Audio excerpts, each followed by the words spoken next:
Бәріне мен ризамын. Неге? Осындай істерді халықаралық сотқа апару керек. Жаңағы 87-ші конвенция, 98-ші конвенцияға сай МОД-тың. МОД деген международный организация труда деген деп аталады. Халықаралық еңбек ұжымы. Сондықтан егер кассацияда ұтылыс болған жағдайда біз енді жай жібереміз. Міндетті түрде Еуропаның сотына шығамыз. Біздің еліміз Қазақстанның парламенті ратификация жасаған халықаралық шарттардың бәрі біздің еліміздің заңдарынан жоғары тұрады. Сондықтан да жоғары сотпенен процесс шектелмейді. Сондай нәрсе болмағанда көп болды бізде.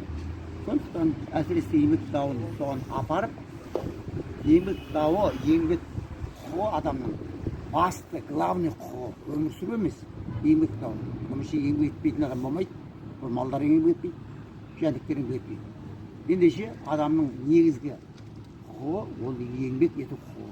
Соны бұзылғаны үшін, жаңа айттым ғой, 19 жылы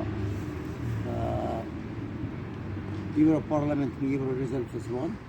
Соған сәйкес тағы да резолюция болуы мүмкін. Бірақ оған дейін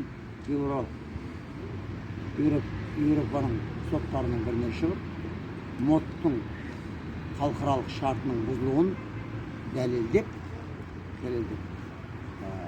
осы істі Еуропаға жеткізсін деп тілеймін. Алла қаласа. Жәке, мына мысал үшін біздің Қазақстанда, жаңа Қазақстанда, ескі Қазақстанда бірінші соттың шешімін апелляциялық сот ешқашан шешпегенде. Неге? Мына қазіргі үкімді, шешімді, 3 сот бірде болып, дайын болып келгені білініп тұрыпты. Олар шықты да, әшін бізді алдап кіре салды. Соған не дейсіз енді? Енді соттар маған рахмет айтатын шығар. Қайта. Біз дәлел келтірген сайын олар мүмкіндік болады да ана тараптан бірдің ақша сындыруға. Әйтпесе, тек қана бір айлықпен отырып, айлығы 500-600 мың болса да, мүмкін емес 30-40 жылдың ішінде екі этажды үй салып, көтер машинамен. Қайдан келіп деген сұрақ туады. Сондықтан олардың бәрі маған риза, мен жақсы көріп, сыйлайды. Дұрыс.